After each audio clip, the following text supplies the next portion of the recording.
2019 is done and 2020 is well underway. We're already starting to see some trends and changes in how digital marketing platforms are working going into 2020. My name is Reagan Deshawn. I'm a senior digital strategist here at Community Boost Consulting. And today we're going to be talking about some of the top trends on Facebook and Instagram that we need to be on the lookout for in 2020.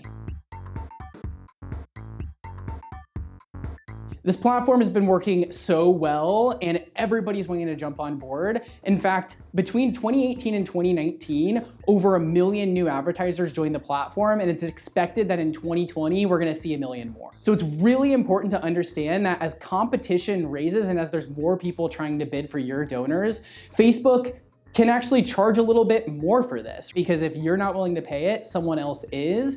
The other thing that we have to know is that as there's more competition, it's more important than ever to make sure our creative stands out. What do you need to take away in 2020 when it comes to competition and bidding? We need to keep an eye on our costs. If we see costs raising, we need to go in and we need to refine our audiences. We need to refine our targeting. But at the same time, we need to make sure that, again, our creative stands out. Are we using video? Are we using GIFs? Are we putting it in the right place? Are we still using Newsfeed, or have we adapted to Instagram stories and Facebook stories? Make sure your creative stands out. Make sure that we are optimizing to keep our costs as low as possible. Another thing that we want to talk about with Facebook and Instagram is the fact that platform migration is happening. It's no surprise we're seeing younger demographics leave Facebook, but I think what's really interesting is the fact that they're leaving Facebook, and yes, they're going over to Instagram, which is still owned by Facebook, but they're also leaving and going over to YouTube. So if we have donors or an audience that's really in that young demographic, it is important to ask ourselves, are we placing our ads in the right platforms and in the right areas? But what's even more surprising is the fact that individuals over the age of 65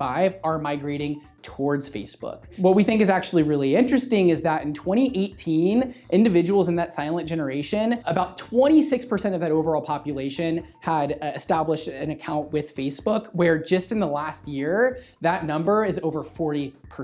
A huge increase there. And so, again, if your board or your team has come to you when you've pitched Facebook and Instagram before, and they say, our donor is a little bit older, they're not on social, that's not an excuse anymore. Definitely something to keep mind of. Let's make sure we're targeting the right demographics in the right areas. The next tip we're going to talk about on Facebook, again, shouldn't come as any surprise, but the main thing to take away is the fact that video is king.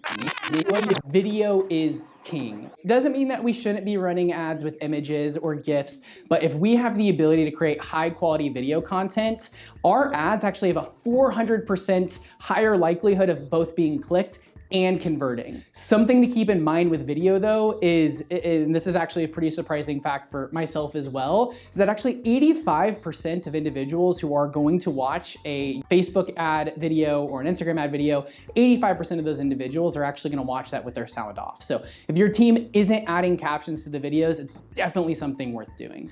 And our last point with Facebook and Instagram that we're going to talk about today is a little visionary, it's a little futuristic, but we want to bring to your attention the fact that Facebook owns one of the largest virtual reality companies out there called Oculus. In 2019 alone, Oculus sold over 1.7 million units, which these are not cheap pieces of technology. Why do we think they're doing this? It shouldn't be a surprise in 24 months if you see a video from us talking about why your nonprofit needs to be running billboard ads in video games. I think they're looking at that future. But at the same time, we're seeing Facebook start to implement some of those capabilities into Facebook and Instagram. If you open Instagram stories and you're looking through, I'm sure you've seen friends or family or coworkers posting videos of them with looking like a celebrity or with some kind of filter on it, right? That's a form of virtual reality called augmented reality. And in 2019, in the last quarter, they actually introduced a beta that allows us to use augmented reality in our advertising. And we're definitely starting to see that roll out more publicly in 2020. It's definitely a little bit more advanced. It may not be for everybody yet. It'll be interesting to see the statistics, but it's definitely a trend to take note of.